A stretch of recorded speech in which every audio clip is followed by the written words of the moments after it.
We begin our next half hour on the Economy Watch. I'm Alex Anderson. And I'm Courtney Butts. Thanks for staying with us. President Donald Trump's tariffs won't just make new cars more expensive. Yeah, experts believe they'll drive up cost of owning a car that consumers may not think about. Karen Caifa joins us live now from Washington.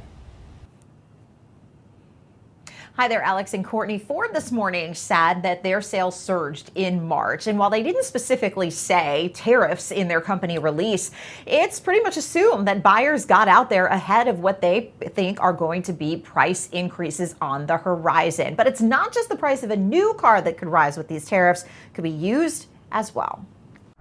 President Trump's 25% tariffs on imported vehicles and parts are set to take effect on Thursday and could create a market for new cars similar to pandemic-era supply chain scarcity with a more costly pinch.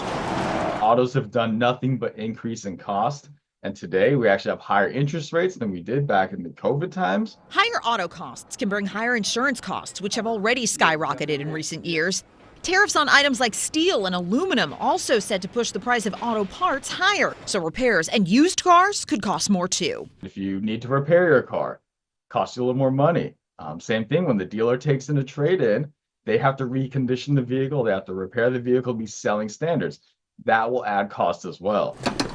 Meanwhile, gas prices have recently pushed higher, but it's more about spring break demand than tariffs right now, according to AAA. Obviously, anytime we talk about tariffs, markets react right away. Potentially retailers could react right away, but we have not seen that in recent weeks.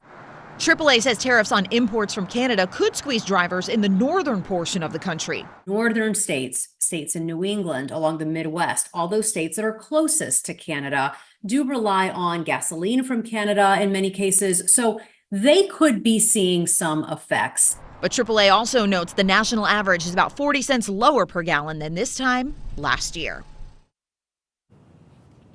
And consumers who are on the fence about purchasing a new car or even a used car right now, Ivan Drury of Edmunds, who you just saw there in the piece, says don't delay on this one because there's only a limited supply of those cars that are on dealers' lots before cars that are impacted by the tariffs come in and raise the price. Alex and Courtney. Now, Karen, what do you know about tomorrow's White House announcement on tariffs? Perhaps what kind of other tariffs does President Trump plan to sign into effect?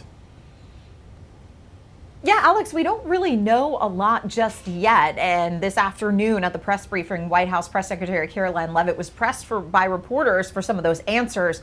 All she would say is that the president has spent the entire day today with his trade and tariff team finalizing plans. And Leavitt also said these new tariffs that are announced tomorrow in the Rose Garden at 4 p.m. Eastern is when the White House has scheduled that announcement for.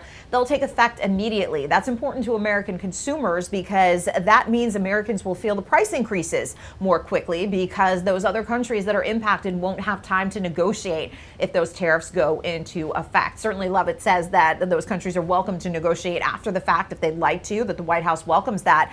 But she also acknowledged that Americans' concerns about this are understandable, right? But she did say that the president's economic plan is going to take some time to take effect to what they plan to do. But after consumers have endured years of higher inflation, elevated inflation, the threshold for that kind of patience, I don't really know if it's there. All right, thanks, Karen, for that update.